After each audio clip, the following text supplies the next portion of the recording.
మహాగణాధిపతయే నమః. ఓం గురుభ్యో నమః. ఓం శ్రీమాత్రే నమః. ప్రేక్షకులకి మనం ఈరోజు వార ఫలితాల్లో 15వ తేదీ నుంచి 21వ తేదీ వరకు ఉన్నటువంటి గ్రహస్థితి ఏ విధంగా ఉంది, తద్వారా మనం ఈ వారం ఏ విషయాలు చక్కటి ఫలితాలు ఇవ్వనున్నాయి, ఏ విషయాల పట్ల జాగ్రత్తగా ఉండాలి అనేటువంటి అంశాలు చెప్తుంది నేనైనప్పటికీ కూడా చెప్పేస్తుంది సాక్షాత్ లలిత అమ్మవారిగా భావిస్తూ, ముందుగా గ్రహస్థితి కనుక చూసుకున్నట్లయితే చంద్రుడు ఈ వారం మొత్తము కూడా చూసుకున్నట్లయితే మనకి మకర రాశి నుంచి మేషరాశి వరకు సంచరిస్తాడు. అంటే 15వ తేదీ మకరంలోని, 16, 17 తేదీ కుంభంలోని, 18, 19 తేదీలు మనకి దాదాపుగా అంటే మీనము, మేషము ఇట్లా సంచరిస్తూ ఉంటాడు. అయితే ఇక్కడ మిగతా గ్రహాలు కనుక చూసుకున్నట్లయితే మీనంలో శని, కుంభంలో రాహువు, మేషంలో శుక్రుడు, అదేవిధంగా 3 గ్రహాలు రవి, గురు, బుధ గ్రహాలు ఉంటూ గురు మౌఢ్యమి నడుస్తూ ఉంది ప్రస్తుతం. సో మౌఢ్యం వల్ల కూడా కొన్ని జాగ్రత్తలు తీసుకోవాల్సిన పరిస్థితి ఉంది. అదేవిధంగా మీకు సింహంలో కుజుడు, కేతువు కలిసి ఉన్నారు. ఈ యొక్క గ్రహాల యొక్క కలయిక మూలంగా ఒక్కొక్క లగ్నము తెలియనటువంటి వారు రాశి నుంచి చూసుకోవచ్చు. మకర లగ్నము, మకర రాశి, మకరం వారి కనుక చూసుకున్నట్లయితే ఇప్పుడు ప్రధానంగా 3వ స్థానంలో శని చాలా మంచిది. కాకపోతే అష్టమంలో కుజకేతువులు కలవడం, 6వ స్థానంలో అధిక గ్రహాలు. 6వ స్థానంలో అధిక గ్రహాలు ఉన్నప్పుడు ఒకటి అప్పు లభిస్తుంది, గుర్తుపెట్టుకోండి. రుణం మనం లభించడం కూడా ఒక యోగం అని చెప్తుంది శాస్త్రం. అప్పు లభించకపోతే కష్టమే మనకు. అందుకే శాస్త్రాల్లో అప్పిచ్చువాడు వైద్యుడు లేని ప్రదేశంలో జీవించుకో అని చెప్తుంది. అంటే సమయానికి అప్పు కావాలి, ఒక్కోసారి వైద్యుడు కావాలి. ఆ రెండు లేకపోతే మనం ఆ ప్రదేశంలో ఉండడం వ్యర్థమని చెప్తుంది శాస్త్రం. ఆ రకంగా అప్పులు ఇక్కడ లభించే యోగం ఉంది. కానీ 12వ అధిపతి, 3వ అధిపతి ఎప్పుడైతే 6లో ఉండి అస్తంగత్వ దోషము అంటారు, దాన్నే మౌఢ్యమి అంటూ ఉంటారు. ఈ మౌఢ్యమి దోషంలో ఉన్నందుకు మీరు పొరపాటును కూడా వేరే వాళ్ళకి అప్పు ఇవ్వడం విషయంలోని, వేరే వాళ్ళు ఇంకొకరికి ఎవరికి అప్పు ఇచ్చేటప్పుడు మధ్యవర్తిత్వంగా ఉండి సంతకాలు పెట్టడం, ఇటువంటివి మాత్రం చెయ్యకండి దయచేసి. గృహయోగము, వాహన యోగాలు 4లో శుక్రుడు సంచారం జరుగుతుంది కాబట్టి ఉన్నాయి, అందులో ఎటువంటి సందేహం లేదు. మరియు ఇక్కడ ఉద్యోగం చేస్తున్నటువంటి వారు కొంతమంది చూడండి, వాళ్ళకి లైఫ్ పార్ట్నర్ అనేటువంటిది ఉద్యోగం చేస్తున్న వాళ్ళు కావాలి. అటువంటి సంబంధాలు కొన్ని కుదురుతాయి కూడా. ఎప్పుడైతే మీకు శుక్రుడు 4లో ఉన్నాడో, అది దశమాన్ని చూస్తున్నందుకు, వివాహకారకుడు దశమాన్ని చూస్తున్నందుకు కొత్త ఉద్యోగ అవకాశాలు కూడా వస్తాయి, అందులో ఎటువంటి సందేహం లేదు. అయితే ఇక్కడ ఈ పూర్వీకుల ఆస్తులకు సంబంధించిన విషయంలో కుజుడు, కేతు అష్టమంలో కలిసి ఉన్నారు కాబట్టి వారి ఆస్తికి సంబంధించినటువంటి విషయాలలో కాస్త జాగ్రత్త వహించండి. అంటే తొందరపాటు పడి అదేం పెద్ద వాల్యూ చేయదు, లేదు తక్కువ అమ్మేయడం ఇలాంటివి చేస్తూ ఉంటారు. ఇప్పుడు మార్కెట్ లేదు కదా అని.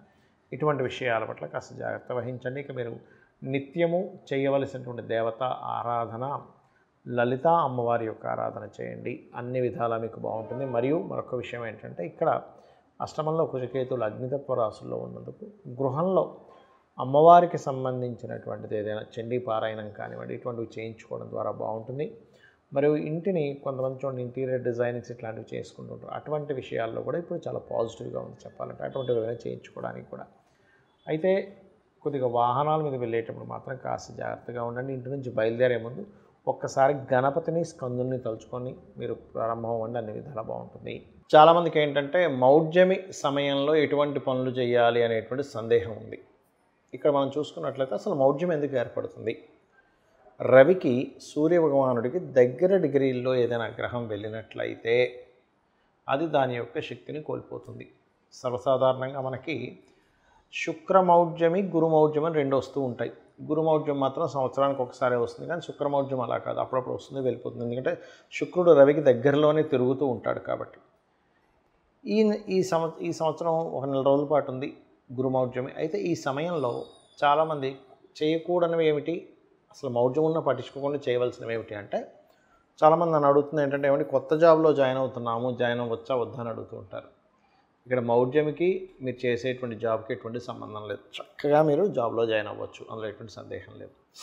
అలాగే మరొక విషయం ఏంటంటే, మరి ఎటువంటి విషయాలకి మనం జాగ్రత్తగా ఉండాలి? గృహ ఆరంభాలు గుర్తుపెట్టుకోండి. గృహ ఆరంభము, గృహ ప్రవేశము, వివాహము. ఎందుకు అంటే మనకి చూడండి గురు బలము అంటూ ఉంటాం. గురు బలము అన్నప్పుడు ఏదైనా పురోహితుల దగ్గరికి ఆలయాల్లో మనం వెళ్ళినప్పుడు ఫలానా పేరండి, ఫలానా నక్షత్రం అన్నప్పుడు ఇప్పుడు గురుబలం ఉందండి అంటున్నాడు. అంటే ఏంటి, గురుబలం కంపల్సరీ కావాలి ప్రతి ఒక్కరికి కూడా. ఆ రకంగా గురువు యొక్క బలము కనుక తక్కువగా ఉందనుకోండి, అప్పుడు ఏమవుతుంది, ఆ పని ఫలకృతం అవ్వదు. అందుకని గురువు సహజ శుభగ్రహం కాబట్టి మౌఢ్యమిలో ఉన్నాడు కావున మీరు ఈ సమయంలో వివాహాలు, నిశ్చితార్థాలు, ఇలాంటివి కొంచెం అన్నప్రాసనలు ఇలాంటివన్నీ కూడా కొంచెం చేయొద్దని చెప్తుంటారు. కొంతమంది అన్నప్రాసన కూడా పెద్దగా పట్టించుకోరు, బట్ దాని పెద్ద ఇబ్బంది ఏం లేదు. కానీ ముఖ్యంగా గృహప్రవేశాలకి, వాహనం కొనుగోలు చేయడానికి అయితే శుక్రమౌఢ్యమి కాదు గురుమౌఢ్యం కాబట్టి వాహనానికి కూడా పెద్ద ఇబ్బంది ఏమి ఉండదు, చేసుకోవచ్చు. ఎందుకంటే శుక్రుడు బాగానే ఉన్నాడు, కాకపోతే కొంత కేతుతో దృష్టిలో ఉన్నాడు కాబట్టి ఒకవేళ వాహనం కొనుక్కునే వాళ్ళు ఎవరైనా ఉంటే గణపతి ఆరాధన చేసుకొని తీసుకోవడం మంచిది. అయితే కొన్నిసార్లు మనకు తప్పనిసరి తీసుకోవాల్సి వస్తాయి. కొన్ని ఏమండి మేము ఆల్రెడీ ఇచ్చేసాము, ప్రారంభం అయిపోయింది అన్నప్పుడు సూర్య ఆరాధన చేయాలి. అంటే తప్పనిసరి మాకు ఇంకా గత్యంతరం లేదు అని అనుకున్నప్పుడు సూర్య ఆరాధన చేయడం వల్ల కొంత దోషం తగ్గుతుంది, కానీ దాని ప్రభావం కొంత ఉంటుంది. అలాగే మరొక విషయం ఏంటంటే, ఇక్కడ చాలామంది ఏమంటే సంతానాన్ని పొందుదాం అనుకుంటున్నాం, అమ్మో ఈ నెల రోజులు అలాగా సంతానం మీరు కలగాలి అని రాసి పెట్టినప్పుడు కలుగుతుంది. దాన్ని మీరు ఆపలేరు, దాన్ని ఆపుకునే ప్రయత్నం కూడా చేయకూడదు, మౌఢ్యం ఉంది కదా అని. అలాగే మరొక విషయం ఏంటంటే, ఇక్కడ గురువు రవి కలిసి కూడా ఉన్నారండి. అంటే మౌఢ్యమి ఒక ఫలితం ఇస్తే ఆ రెండు కలిసి ఉండడం ఒక మంచి ఇది కూడా. ఎలాగా అంటే, గురువు ఎప్పుడైనా రవికి దగ్గరలో ఉన్నప్పుడు కొంచెం ఈ బంగారానికి సంబంధించిన విషయంలో కూడా మంచి ఫ్లక్చువేషన్స్ కూడా వస్తాయి. ఒక్కోసారి సడన్గా పెరగడం, తగ్గడం ఇట్లాంటివి కూడా జరుగుతూ ఉంటాయి గుర్రవులు కలిసినప్పుడు. అదేవిధంగా మరొక విషయం ఏంటంటే, ఎవరికైనా సరే ఇప్పుడు దశమ స్థానం రవి గురు అంటే ఇప్పుడు మనకి మిథున లగ్నం అయింది, లేదా కన్యా లగ్నం అయింది, వాళ్ళకి దశమ స్థానం రవి గురువులు ఉన్నటువంటి స్థితి ఉంది. కాబట్టి ఏమిటి, ఈ కాంబినేషన్ ఎప్పుడైతే అక్కడ ఉందో అది ఇచ్చే రిజల్ట్ ముఖ్యంగా గవర్నమెంట్ రిలేటెడ్ వాటికి యోగిస్తుంది. మరి గురువు కంబస్ట్లో ఉన్నాడు కదండి, అంటే గురువు కంబస్ట్లో ఉన్నందుకు అది వేరు. అంటే ఇక్కడ ఏమిటి, మీ పర్సనల్ చార్ట్లో లగ్నం ఏమిటి, ధనస్థానం ఏమిటి, మీ ప్రయత్నాల స్థానం ఏమిటి, మీ యొక్క ప్రాపర్టీ స్థానం ఎలా ఉంది, మీ విద్యాస్థానం ఎలా ఉంది, 4వ భావాన్ని బట్టి మీ సంతాన స్థానం ఎలా ఉంది. అదేవిధంగా కొంతమంది అడుగుతున్నారు, ఏమంటే మౌఢ్యం ఉంది కదా, ఇప్పుడు ఐవీఎఫ్లు ఐయుఏ లాంటివి చేయించుకోవచ్చా అని. ఐవీఎఫ్ లాంటివి మాత్రం కొంచెం పక్కకు పెట్టండి, ఎందుకంటే గురు బలం తక్కువగా ఉంది కాబట్టి. బట్ మిగిలినవి చేసుకోవచ్చు. కొన్నిసార్లు ఇప్పుడే బాగుందంటారు డాక్టర్లు, బలం ఉంది, అలాంటప్పుడు మీరు ఇలాంటివి చూసుకోకండి, ముందుకు కానిచ్చేసేయండి. అలాగే మరొక విషయం ఏంటంటే, ఇక్కడ ఎప్పుడు కూడా మన పూర్వజన్మ కర్మ మీద ఆధారపడి ఉంటుంది. అంటే 6వ స్థానం ఎలా ఉంది, 6వ స్థానం బలహీనంగా ఉందా బలంగా ఉందా అనేటువంటిది కూడా చూసుకోవాలి. దాన్ని బట్టి మీ పూర్వజన్మ కర్మలు 6వ స్థానంలో ఉండేటువంటి గ్రహాలకి దానం ఇవ్వడము ఇవి ఎక్కువగా చేస్తూ ఉండాలి. అదేవిధంగా 7వ స్థానం, చాలామంది ఏమిటంటే వివాహ సమయం ఎప్పుడుందో చూసుకోకుండా సమయం లేని సమయంలో వివాహాలు చేసుకుంటూ ఉంటారు. కాబట్టి వివాహ సమయం పరిపూర్ణంగా ఎప్పుడుంది ఏమిటి అనేటువంటిది మీరు పూర్తిగా తెలుసుకొని అడుగు వేయాలి. అలాగే మరొక విషయం ఏంటంటే, ఇక్కడ ఈ ఉద్యోగము, వ్యాపారము ఇవన్నీ కూడా మీ దశమ స్థానము లాభస్థానాలు బట్టే ఉంటాయి. కానీ ఏదో ఏలినాటి శని వచ్చింది కాబట్టి నాకు ఇబ్బంది అవుతుంది, కాలసర్ప యోగంలో ఉంది కాబట్టి నాకు ఎందుకు పనికిరాకుండా పోతున్నానేమో అనేటువంటి అపోహల్లో బ్రతకకండి. ముఖ్యంగా మీ యొక్క ప్లానటరీ పొజిషన్స్ ఎలా ఉన్నాయి, మీ అధిపతి ఎవరు, మీరు ధనం సంపాదించలేకపోతున్నారంటే మీ ధనాధిపతి ఎవరు, అలా చూసుకోండి. మీకు ఏ గ్రహం అయింది, అది పాపకత్తెరలో ఉందా శుభకత్తెరలో ఉందా, ఎక్కువ అప్పులు అవుతున్నాయంటే ఎందుకు అవుతున్నాయి, లాజికల్గా ఫస్ట్ ఆలోచించి దాని తర్వాత ఓం అపర్ణాయ నమః మంత్రం చేసుకోవచ్చు. లేదా ఉద్యోగం రావట్లేదు, ఓం శ్రీమాత శ్రీ మహారాజ్ని శ్రీమత్ సింహాసనేశ్వరి నమః చేసుకోవచ్చు. లేదా ఓం మాణిక్య మకుటాకార జానుద్వయ విరాజితాయై నమః అనే నామస్మరణ చేసుకోవచ్చు. ఇలా మనకి తెలుసో తెలియకో అజ్ఞానంలో ఏదైనా కర్మల్లో మనం పూర్వజన్మల నుంచి తెచ్చుకున్నా కూడా అమ్మవారి ఆరాధన అనేటువంటిది మనల్ని పూర్తిగా ఉన్న కర్మల నుంచి బయటపడేస్తుంది. చాలామంది నన్ను అడుగుతున్న ఇంకొక విషయం ఏమిటంటే, అది ఏమంటే చాలా కష్టాల్లో ఉన్నాం, ఒకవైపు బిజినెస్ మొత్తం డౌన్ అయిపోయింది, ఉన్న ఉద్యోగం పోయింది, ఆరోగ్యం దెబ్బతిన్నది, లేకపోతే చాలామంది చూడండి అసలు చాలా మంచి వాళ్ళు ఉంటారు లైఫ్లో, అంత మంచిగా అంత పర్ఫెక్ట్గా ఉన్న వాళ్ళు కూడా ఇలా అయిపోయింది ఏంటని బాధపడుతూ ఉంటారు. అటువంటి వారు చాలామంది నాకు మెసేజ్లు పెడుతున్న దానివల్ల నేను మీకు ఈరోజు ఈ విషయం చెప్తున్నా.